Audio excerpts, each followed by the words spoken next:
2023 was an interesting year for me.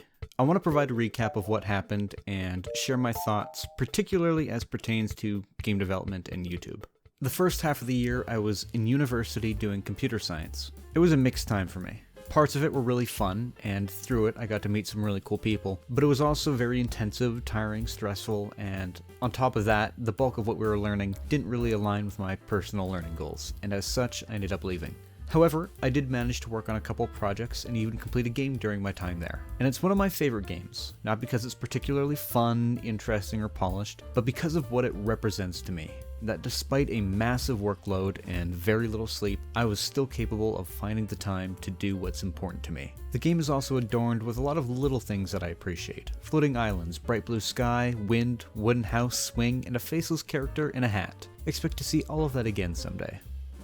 My first video after quitting was titled Going Full-Time on YouTube. But what I'm really doing, as I explained in the video, is taking another break from school to do some self-directed learning and working. That includes YouTube and game dev, but also drawing, music, and writing, among other things. In the video, I set some goals that I did not achieve, one of my goals being to release more videos than in 2022. And though I didn't meet that goal last year, I'm still hoping to achieve it this year. Shortly after the update, I released a video talking about my experience using generative AI for a mandatory project in school. I described what it was like to use on a technical level and made my stance on the tech clear while trying not to come across too strongly opinionated. I was a little more optimistic then. The more time passes though, the more I dislike the tech. The video itself is okay, but I think I could have been a little more in-depth.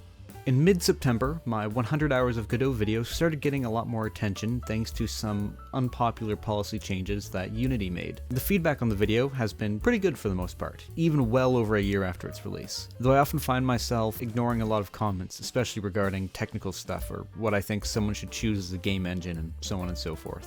It can be a little overwhelming sometimes. The more I learn about game dev and the more attention I get on YouTube, the less confident I feel about making big sweeping statements or giving others advice. That 100 hours video has been ripped to shreds, albeit very respectfully in the comments, to the point where almost none of my original criticism is valid. It's one of the most popular Godot overview videos out there, so it does make me wince a little knowing just how outdated and incomplete the information is. Once I get to 1,000 in-engine hours, I do want to make a follow-up addressing what's changed, what I've learned since, and my thoughts as someone who has been using Godot for quite a while. And that's all I am. Someone who has been using Godot for a while. I think my confident presentation sometimes gives off the impression that I'm a subject matter expert, or worse, that I think I'm a subject matter expert, but I'm not. I don't think I am. I'm just trying to share my experiences to see what others think. I'm not a teacher. There are a lot of people far more experienced and far more capable at all of this stuff than I am. Heck, there are people with less experience who are more capable than I am. Generally, the goal of my videos is just to share my perspective. And that's what I still really like about that Godot video. It still accurately illustrates my perspective on Godot at that time. Shortly after that video started gaining attention, I released my next game, Errands, and its accompanying devlog. This was a mixed project for me. The final result is pretty decent, but the development was not very fun. It had its moments, I learned how to use path nodes and got creative with some texturing techniques, but it's another project where I overscoped, missed a deadline, and struggled to get back on track. Not to mention just how tedious the entire middle section of development was. The game itself turned out pretty good though. The concept is solid, and it's pretty fun to play. Giraffe Run had the most enjoyable development out of anything I've ever done. It was very fun to work on. I learned a lot of neat things about Godot. I wrote clean code, made solid art, and achieved a pretty decent result without going over schedule. A near perfect development experience. I am extremely proud of both the game and the video. After that video, I joined a number of game jams and worked on some other non-game dev projects, but I didn't release anything. Starting shortly after that last video and lasting till the end of the year, it was a long period of fatigue. I wasn't depressed, I was just drained of energy and struggling to work on a task without feeling like every muscle and neuron was at 2000% capacity. You know when you're lying in bed with a cold or flu and have to get up to go do something? That's how I felt pretty much every day, minus the snot. And while I still forced myself to work, I really haven't accomplished as much as I would have liked. It's frustrating. I enjoy working, and I thrive off that feeling of accomplishing something. But for a long period of time, I was just kind of half-assing everything.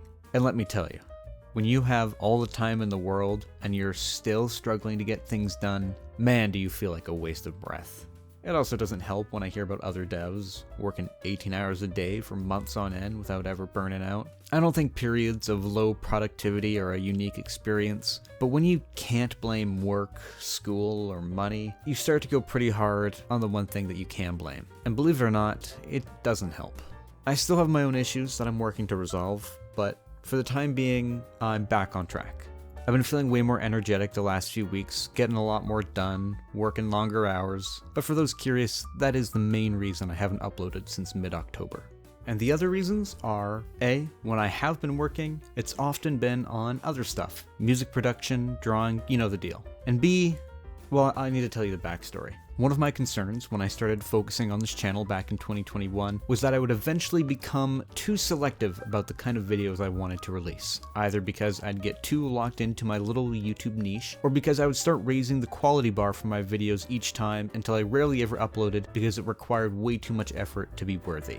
You see it happen all the time to creatives. What I didn't expect is that subconsciously I started raising the bar not for videos, but for the games. Run should have just been a personalized remake of one of my favorite Mario Party minigames, but the more time I spent on it, the grander I felt it had to be, until I was several weeks deep into a project that I wasn't super invested in the first place. But I felt like I had to make it really good to justify the time spent, to seem impressive, and that's what I kept doing. I started making new projects with a heavy focus on how interesting or impressive it will be to talk about it when I make the video. Previously, in 2022, I would just make the game and leave the script writing and marketing to poor old future me to figure out. Now I was joining game jams not with the intent of having fun or challenging myself, but instead to create a timeline for producing the next subject for a video. And that can just kill the fun of making a game. It changed my mindset from what can I make in X number of days to what would be impressive to make in X number of days. And I don't think it's at all bad to strive for improvement. By putting all the pressure to impress on the game before I even know what I want to make was just setting myself up for failure. The truth is, sometimes you make good games, sometimes you make mediocre games. Sometimes you get them done quick, sometimes they drag on.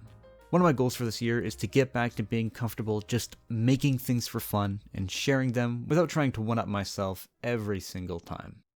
So that was my year. It's 2024 now. Like I said, one of my goals is to upload more, not necessarily to create something crazy every time, but just to touch base, to share where I'm at. Beyond pure entertainment, I want these videos I make to serve as a timeline of creative journal entries. And in the same way you don't live life just to fill a journal, I want to make sure some of the games I make are for me, first and foremost. I'm confident that this will be a good year for me. I don't entirely know what that means yet, but I'm determined to make it happen. And I hope you're determined to make your year the best you can as well.